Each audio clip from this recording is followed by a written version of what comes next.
स्वागत है आप सभी का नेशन मिरर में। मैं हूं आपके साथ मुस्कान अग्रवाल। शुरुआत करते हैं आज की बुलेटिन का बड़ी खबर के साथ, जहां बड़ी खबर सामने आ रही है, जहां लंदन से दिल्ली के लिए उड़ी विस्तारा एयरलाइन की फ्लाइट यूके 18 में बम की सूचना से हड़कंप मच गया।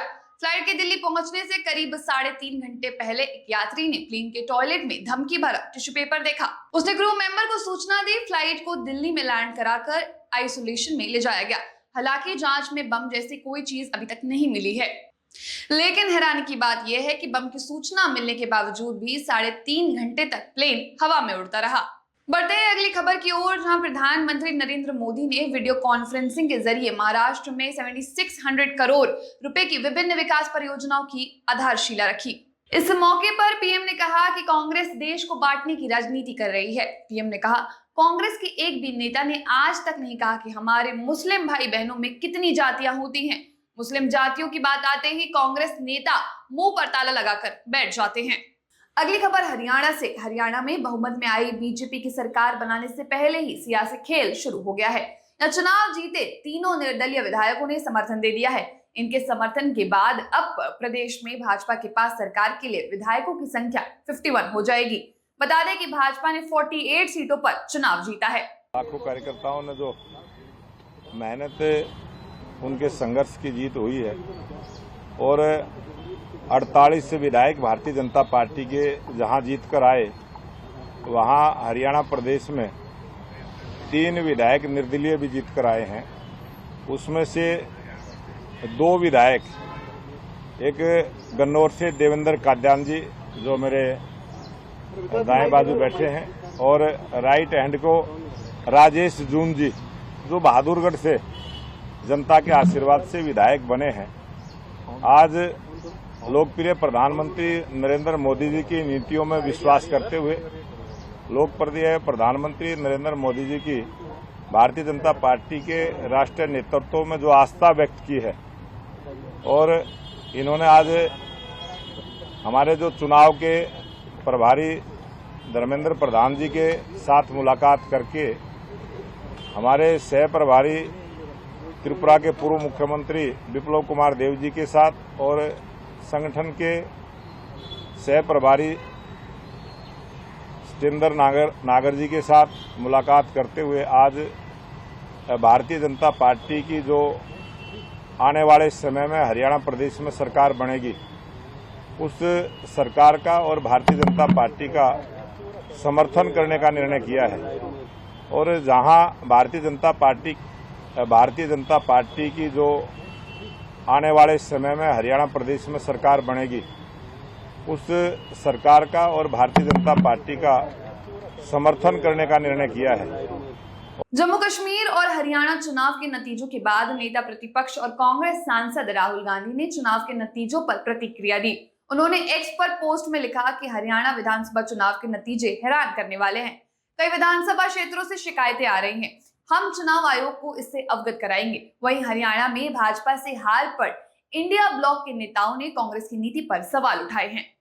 बढ़ते हैं अगली खबर की ओर, जहां साल 2025 में उत्तराखंड में होने वाली 38वें राष्ट्रीय खेल को लेकर भारतीय ओलंपिक संघ की अध्यक्ष पीटी उषा ने सीएम पुष्कर सिंह धामी से मुलाकात की। सीएम धामी और पीटी उषा की इस मुलाकात के बाद 38वें नेशनल गेम्स की डेट भी फाइनल कर दी गई है। आपको बता दें कि 8 जनवरी से 14 फरवरी के बीच उत्तराखंड में 38वें राष्ट्रीय खेलों का आयोजन किया जाएगा। इस दौरान विंटर नेशनल गेम्स का आयोजन भी उत्तराखंड में किए जाने का निर्णय लिया गया है। मैं बहुत खुशी हूँ, उत्तराखंड का सीएम हमारा आईओए में विजिट किया है, तो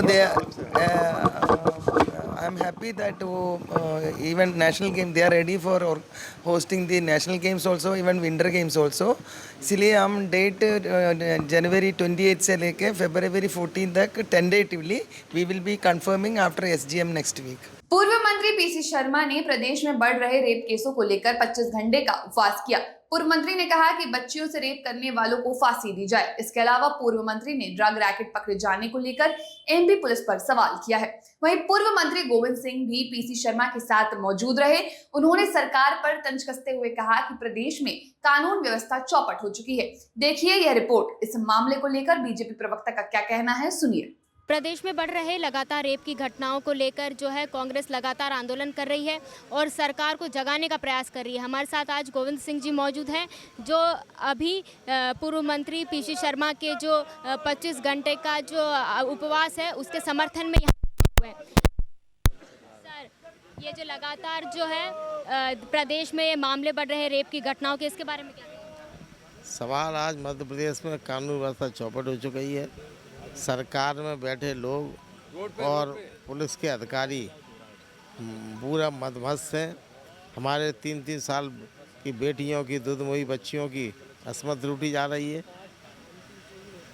पूरे प्रदेश में महिलाओं और बच्चियों की इज्जत सुरक्षित नहीं है। उनकी असमत को तार तार किया जा रहा है और सरकार में बैठे हुए हमारे मंत्री और मुख्यमंत्री अच्छी नींद सो रहे हैं। इनको नींद कैसे आ रही है? हमारी ये बेटी दूधमुही बच्चियों के साथ बलात्कार करके उनकी हत्या की जा रही है, उनको मार के फेंका जा रहा है। पुलिस के अधिकारी कर्मचारी महिलाओं के साथ व्यभिचार कर रहे हैं और सरकार मस्त होकर अपने कर्जा लेने में लगी हुई है। कर्जा लेके सुख सुविधाएं भोग रही है। हमारे साथ पूर्व मंत्री पीसी शर्मा जी भी मौजूद है। सर, 25 घंटे हो गए हैं आपको उपवास पर बैठे हुए। आपको क्या लगता है कि कांग्रेस जो लगातार ऐसे काम करे, जैसे कैंडल मार्च में निकाला गया, तो क्या इससे सरकार जागी? ये जन जागरण का पूरा तरीका है, चाहे कैंडल मार्च हो, साल जुलूस या उपवास के माध्यम से जनता जागरण करे। और हमने जो कार्यक्रम किया, कन्या पूजन किया, नवरात्रि का त्यौहार चल रहा है, जिनके देवी के रूप में हम पूजा कर रहे हैं, उनके साथ दुष्कर्म हो रहा है। सरकार क्या कर रही है? इस सब को रोकने के लिए सरकार को कदम उठाना चाहिए और इसके लिए उसको फांसी की सज़ा नहीं, फांसी पे लटकाया जाए, उसको वायरल किया जाए। 56 केसेस ऐसे हैं जिसमें फांसी सज़ा हो गई लेकिन फांसी नहीं हो रही। ये वहाँ के वकीलों को, सरकारी वकीलों को दलील वो देना चाहिए कि दुष्कर्मी है, इसको तुरंत फांसी जाए, उसको वायरल किया जाए, तब जाके दहशत फैलेगी लोगों में। और हमारा एक और मांग है, ऐप बनाया जाए महिलाओं को बचाने के लिए, बच्चों को बनाने के लिए।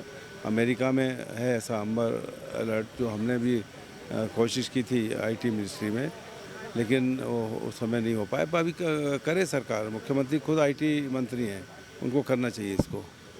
जब भी रेप की घटनाएं सामने आती तो एक चीज़ सबसे ज़्यादा सामने आता, वो है नशा। और अभी हाल फिलहाल में 1800 करोड़ का जो रैकेट पकड़ाया है और वो किसी और राज्य की पुलिस ने आके पकड़ा है और मध्य प्रदेश पुलिस को पता तक नहीं चला है। निश्चित तौर पर कितनी नाकारा स्थिति है मध्य प्रदेश की पुलिस की, इसको पता ही नहीं। और गुजरात की पुलिस आके पकड़ के ले जा रही है और 18 करोड़ का ये जुड़ा हुआ है। ये दुष्कर्मों और रेप से ये मामला भी जुड़ा हुआ है। जितना ड्रग्स बढ़ता है, जितनी शराब बढ़ती है, ये इनके भी असर होते हैं, ये जो कुकर्म होते हैं। ये पूरी तरह से बैन होना चाहिए और जो वो लोग जिनने इसके, उसको भी फांसी होना चाहिए। तो कांग्रेस जो है वो लगातार प्रदर्शन कर रही है और लगातार जो है वो ऐसे अलग अलग प्रयास करके सरकार को जगाने की कोशिश कर रही है कि सरकार जागे और लगातार जो नशे का कारोबार और लगातार जो रेप बढ़ते जा रहे हैं उन घटनाओं पर विराम लगाया जाए। मेरा नाम हिमानी श्रोत्री है, कैमरे के पीछे मेरे साथी गौरव है। देखते रहिए नेशन मिरर। प्रदेश में बढ़ रहे नशे के कारोबार को लेकर कांग्रेस प्रदर्शन कर रही है। भोपाल में युवा कांग्रेस ने सड़क पर उतरकर सरकार के खिलाफ जमकर नारेबाजी की और डिप्टी सीएम जगदीश देवड़ा के इस्तीफे की मांग की है। मध्य प्रदेश में लगातार नशे का कारोबार बढ़ रहा है, इसको लेकर कांग्रेस आज सड़कों पर उतर आई है और जगदीश देवड़ा के खिलाफ नारेबाजी कर रही है। क्या मामला है? हम बताना चाहते हैं, जिस तरीके से मध्य प्रदेश की राजधानी भोपाल में इतना बड़ा ड्रग्स का रैकेट का भंडाफोड़ हुआ है, वो भंडाफोड़ भी गुजरात पुलिस कर रही है। मध्य प्रदेश पुलिस क्या सो रही थी? मध्य प्रदेश के उप मुख्यमंत्री महोदय के साथ में जिस तरीके से उनका चहेता कार्यकर्ता उस पूरे ड्रग्स के व्यापार में लिप्त पाया गया है। हम मांग करते हैं नैतिकता के आधार पर जगदीश देवड़ा जी को अपने पद से तत्काल इस्तीफा दे देना चाहिए, क्योंकि हमें शंका है उप मुख्यमंत्री महोदय पूरी जांच को प्रभावित कर सकते हैं अपने चहेते नेता को बचाने के लिए। हम चाहते हैं कि जल्द से जल्द इस पूरे रैकेट का भांडाफोड़ और कौन कौन से भाजपा के कार्यकर्ता इस पूरे ड्रग्स के मामले में लिप्त हैं, उन पे भी सख्त कार्रवाई होनी चाहिए। प्रदेश के राजधानी में जो ये रैकेट पकड़ाया, इसके खिलाफ जो है लगातार विरोध जताया जा रहा है कि जो सरकार जो है वो क्या कर रही थी जब मध्य प्रदेश की राजधानी में बीच में ये सब इतना बड़ा कारोबार चल रहा था। और लगातार जो है पुलिस के ऊपर और सरकार पर सवाल उठाए जा रहे हैं। मेरा नाम हिमानी श्रोत्री है। मेरे साथी गौरव है, देखते रहिए नेशन मिरर। मध्य प्रदेश सरकार ने 3 महीने में चौथी बार कर्ज लिया। इससे पहले भी मोहन सरकार ने 5,000 करोड़ रुपए का कर्ज लिया था। सरकार के लगातार लिए जा रहे कर्ज पर कांग्रेस ने सवाल उठाए हैं कि आखिर सरकार का इतना कर्ज लेने की जरूरत क्या है। इस पर बीजेपी प्रवक्ता का क्या कहना है, आइए सुनाते हैं।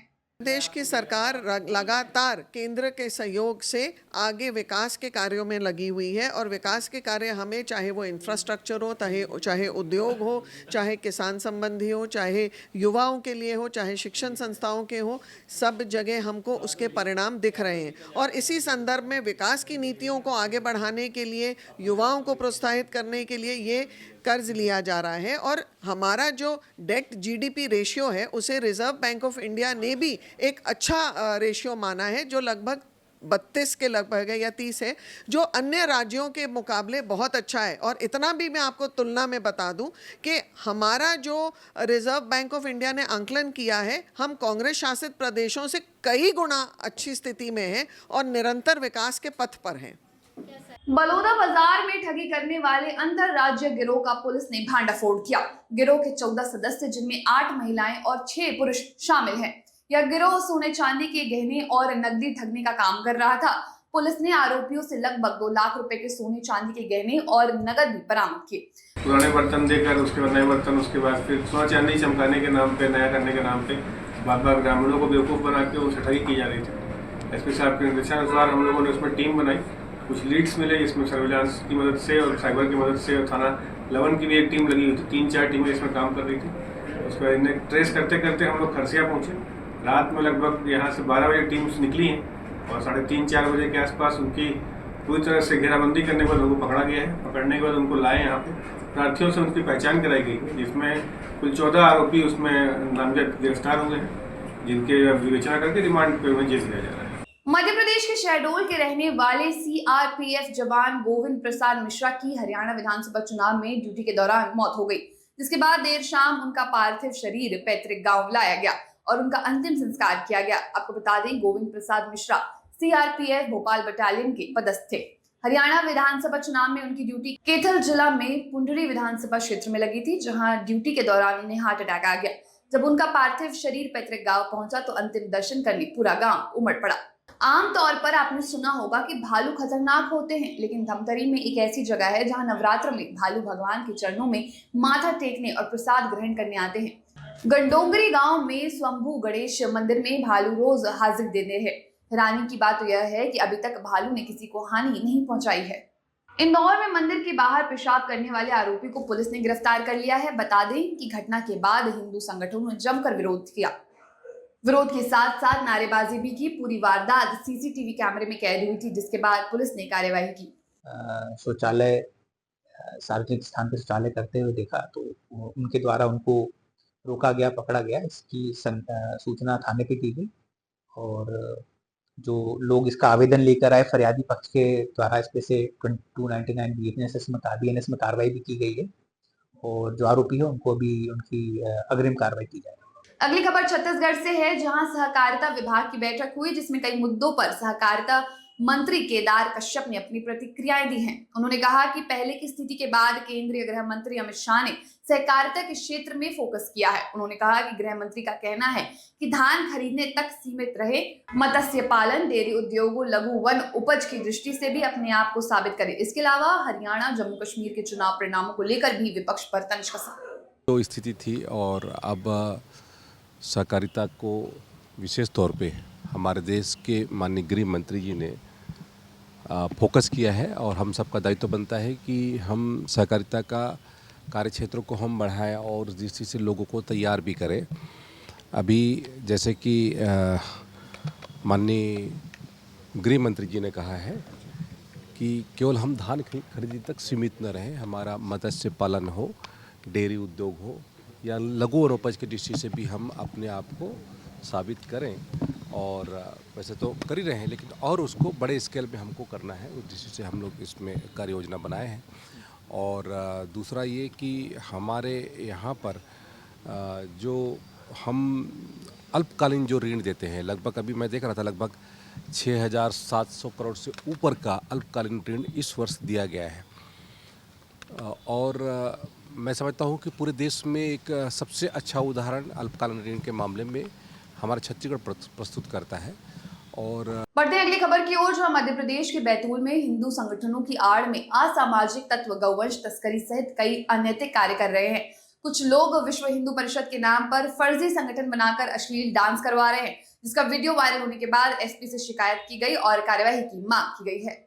एक विश्व हिंदू परिषद के नाम से फर्जी संगठन बनाकर वहां पर सोनू यादव, बिट्टू ठाकरे, छोटू ठाकरे, रविंद्र ठाकरे, दीपक यादव, मनोज यादव, संजय ठाकरे, राजेश ठाकरे, यह जो कि जानकारी में आया है कि यह लोग गौवंश के तस्कर है और इन्होंने विश्व हिंदू परिषद का बैनर लगा करके और मंच पर अश्लील युवतियों के साथ में अश्लील डांस किया और अश्लील डांस का आयोजन किया गया। इसका हम विश्व हिंदू परिषद बजरंग दल के द्वारा विरोध करते हैं और जो कि विश्व हिंदू परिषद जो हिंदू समाज का पूरे विश्व के अंदर हिंदू समाज के संगठन के रूप में जाना जाता है और समाज के हित के लिए जाना जाता है, ऐसे संगठन की छवि को धूमिल करने का इनके द्वारा प्रयास किया गया है। तो हम माननीय एसपी महोदय से यह निवेदन करने आए थे कि इन लोगों पर कठोर से कठोर कार्रवाई की जाए। बुलेटिन में इस वक्त इतना ही। हमारे साथ देखते रहिए, पढ़ते रहिए और सुनते रहिए नेशन मिरर को।